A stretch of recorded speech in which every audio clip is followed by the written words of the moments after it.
Saudara, Kementerian Pertahanan membantah memberikan izin akses lintas udara bebas bagi pesawat militer Amerika Serikat melalui wilayah udara Indonesia. Dari proposal yang beredar, ada poin yang menyinggung pemberian izin akses lintas udara bebas bagi pesawat militer Amerika Serikat melalui wilayah udara Indonesia untuk operasi kontingensi, respons krisis, hingga latihan militer yang disepakati bersama. Menanggapi kabar ini, Kementerian Pertahanan menyebut dokumen yang beredar masih merupakan rancangan awal dalam tahap pembahasan internal dan antar instansi.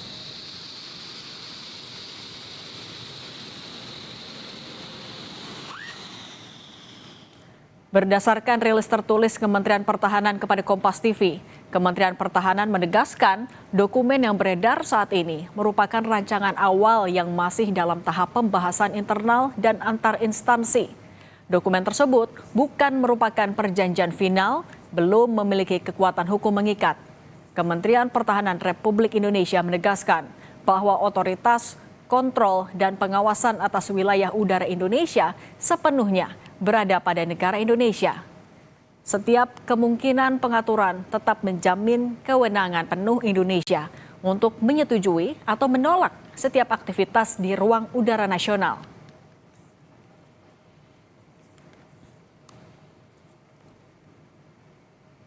Kementerian Pertahanan menyebut jika pemberian izin terbang bagi militer AS masih dalam tahap pembahasan awal. Belum ada kesepakatan apapun soal izin lintas udara pesawat militer AS. Bagaimana kita mencermati berbagai wacana soal ini? Kita bahas bersama anggota DPR RI Komisi 1 Oleh Soleh dan pakar strategi PPAU dan alumni US Air War College Marsma TNI Purnawirawan Agung Sasongko Jati. Selamat petang semuanya. Selamat petang semuanya. Kang Oleh, kata Kemhan ini belum final, tapi artinya ada. Proposal ini ada.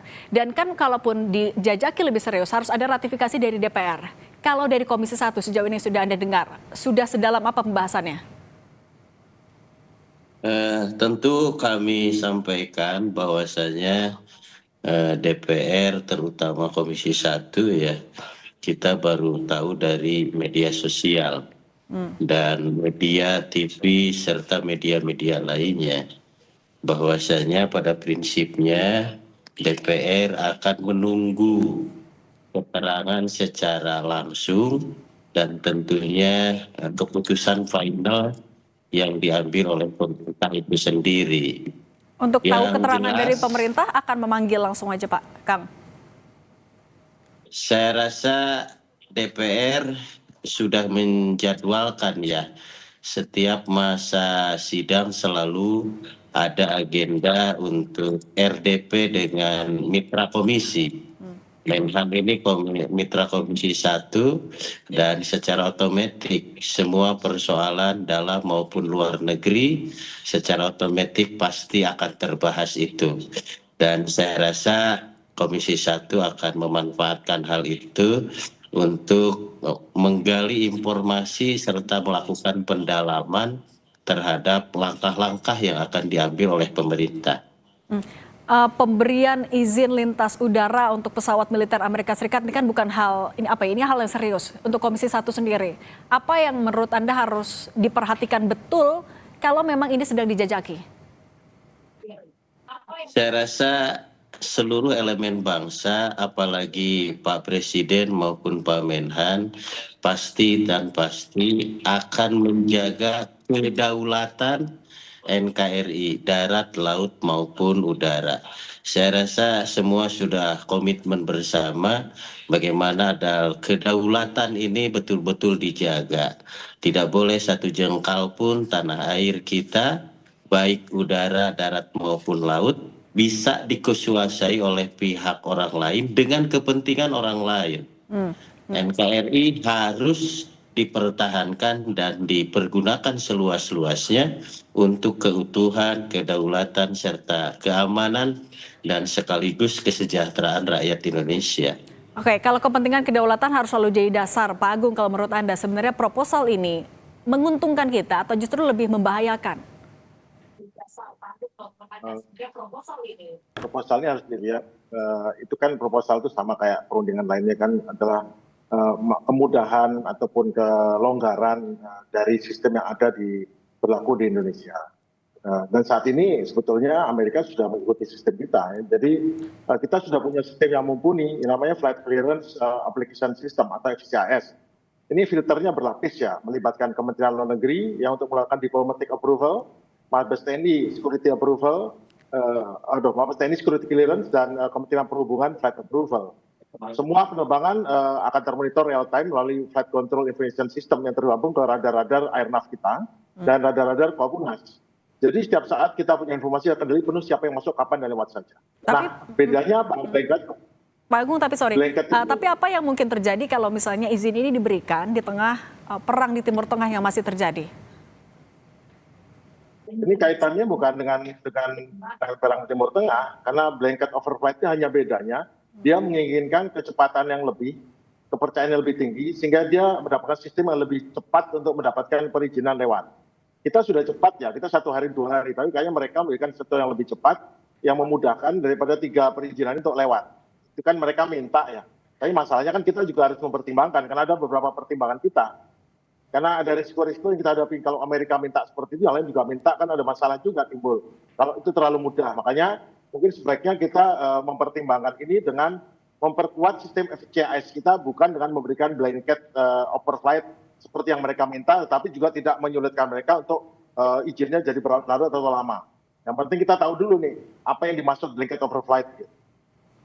Tapi Pak Agung, kalau menurut Anda, apa yang menjadi dasar Amerika Serikat mengajukan proposal ini dan minta ya kalau bisa ini segera bisa dilakukan? Apa kepentingan untuk Amerika Serikat yang begitu mendesak? Ini permintaan ini kan bukan karena perang kan, ini udah sebetulnya percakapan ini udah jauh sebelum di awal tahun itu. Kaitannya adalah mungkin juga terkait ya dengan gini, zaman dulu tuh kita kan waktu masih Singapore kontrol, belum Jakarta kontrol, masih di bawah Singapore, fair kita, itu mereka datang ke Singapura, keluar tuh dengan tanpa ini, karena masih regulatornya Singapura. Tetapi sejak tahun 2022, sejak kita membuat perjanjian baru, bahwa kita mendelegasikan hanya sebagai navigation service provider, maka mereka yang tadinya mereka dengan mudahnya hanya flight plan berangkat terbang Singapura, sekarang mereka siap terbang atau kembali masuk ke wilayah kita, dan itu membutuhkan perizinan. Kadang-kadang mungkin mereka terbangnya harus hari ini juga, nggak bisa terbang gara-gara izinnya belum lengkap di Indonesia. Nah, jadi ada 3 izin, yaitu sekali lagi ya diplomatic approval, flight approval, dan security clearance ini. Mungkin kita bisa buat sistem yang lebih cepat, sehingga mereka bisa tidak kesulitan seperti itu. Intinya seperti itu.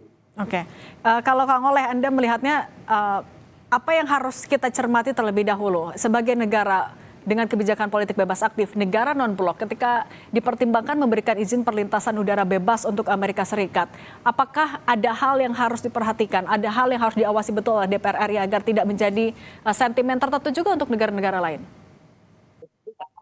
Kalau memang minta perizinannya itu lebih dipercepat untuk tidak mengganggu kedaulatan NKRI, saya rasa itu perlu dipertimbangkan. Tetapi kalau memang di luar kepentingan penerbangan ataupun memata-matai ataupun yang lain-lain, saya rasa ini tentu DPR akan menolak. Saya rasa betul juga permitnya untuk apa dulu. Kalau misalkan percepatan dia melintasnya hanya untuk kepentingan Amerika dengan tidak mengganggu Indonesia, saya rasa why not gitu. Tetapi kalau misalkan dia pengintaian hal-hal lain dalam rangka mengganggu kedaulatan kita, saya rasa kita juga perlu kehati-hatian. Bagaimana perizinan percepatan ini peruntukannya untuk apa dulu, seperti itu. Kalau memang sudah jelas ya kita juga tidak bisa untuk menahan, karena memang hubungan kerjasama, hubungan saling percaya, hubungan saling menguntungkan kan perlu dibangun. Tidak boleh ada yang menahan dan tidak boleh ada yang mengganggu. Yang jelas satu sama lain saling mengamankan, tidak saling dalam mengancam. Itu saja. Nah, tapi Kang Oleh, kalau misalnya sebesar hal pemberian izin lintas udara bebas untuk pesawat militer, yang harus kita perjuangkan juga timbal balik untuk Indonesia, itu apa kira-kira? Saya rasa Pak Menhan sedang berkoordinasi dan kita juga perlu pendalaman dan saya tidak bisa menyampaikan dalam forum ini karena memang Komisi 1 juga belum mendapatkan keterangan yang secara komprehensif ya.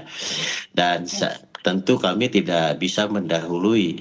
Yang jelas yang menjadi esensi adalah bagi kita bagaimana kedaulatan NKRI ini betul-betul dijaga dengan utuh, tidak boleh ada yang mengobok-obok apalagi mengganggu dan pada ujungnya juga akan memperlemah tentang pertahanan NKRI. Hanya situ saja. Soal teknis yang tidak bisa mendahului, tetapi saya yakin dan percaya Pak Menhan juga akan lebih firm bagaimana untuk mencari keamanan dalam negeri ini. Oke, Saya nah rasa. kalau Pak Agung Anda melihatnya sebenarnya kalaupun memang sedang dijajaki secara serius, apakah sejauh mana perjanjian ini akan berdampak bagi sentimen kita, bagi negara-negara lain, terutama Iran?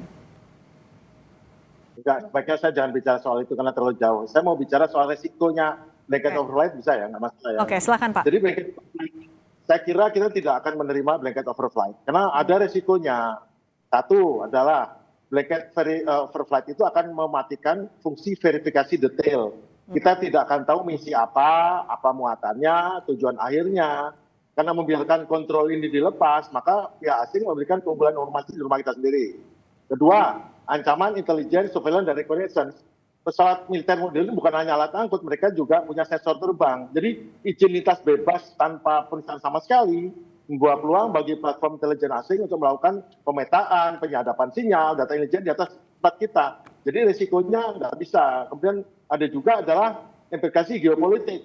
Nah ini kalau geopolitik, maka kalau kita memberikan blanket override kepada satu negara blok tertentu, maka kita seperti memberikan karpet merah kekuatan besar, kita sudah tidak bebas aktif lagi.